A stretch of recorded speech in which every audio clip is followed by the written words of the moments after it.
So we have a lot of people in the GOP that are obviously jostling for position right now. How much fodder do you feel like he gave to those folks to really, chomp on? I know you mentioned, of course, the investigations. Hunter Biden's laptop. I feel like we can't have any conversation these days without saying those three words. But was there really much that they could hang on to and take? It felt like it was very middle of the road, and there wasn't a lot that of new information that anybody could jump on.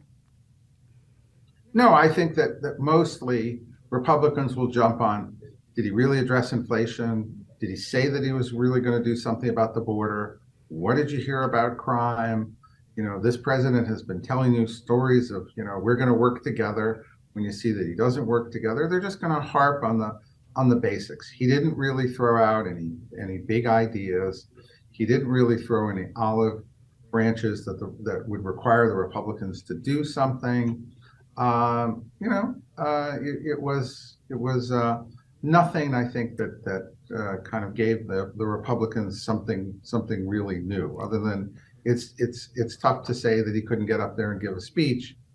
Now, when it comes to the Hunter Biden laptop, Hunter Biden's lawyer sort of did this bizarre threat to everybody disseminating it, that in order for you to threaten them would mean that you finally acknowledge that it's real, and so everybody in the know knows it's real. But 53% of Democrats still think that it is a Russian disinformation campaign. But look, there's going to be a serious investigation, and the president is most likely going to have to answer some questions here.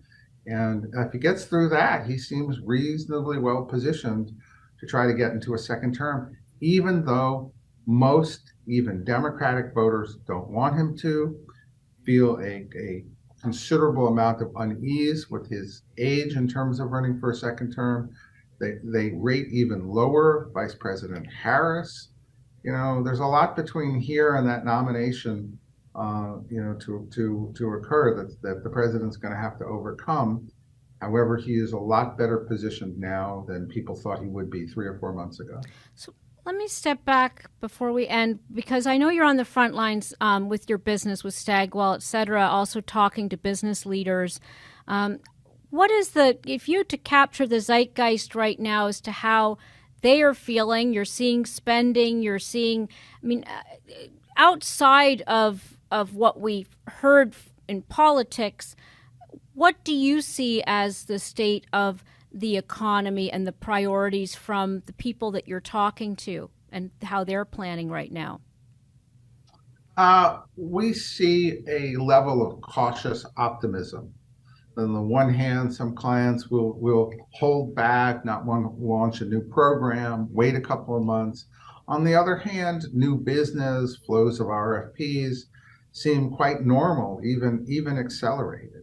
So having been through recessions, 2009, pandemics, we're just not seeing anything like that. I think that people have predicted a recession is coming. They're wary about it. The tech companies have cut back a lot of high-priced employees that they were almost looking for an excuse to axe and do things on Wall Street. But the overall mood, cautiously optimistic is the way I phrase it. People are not running into their foxholes yet.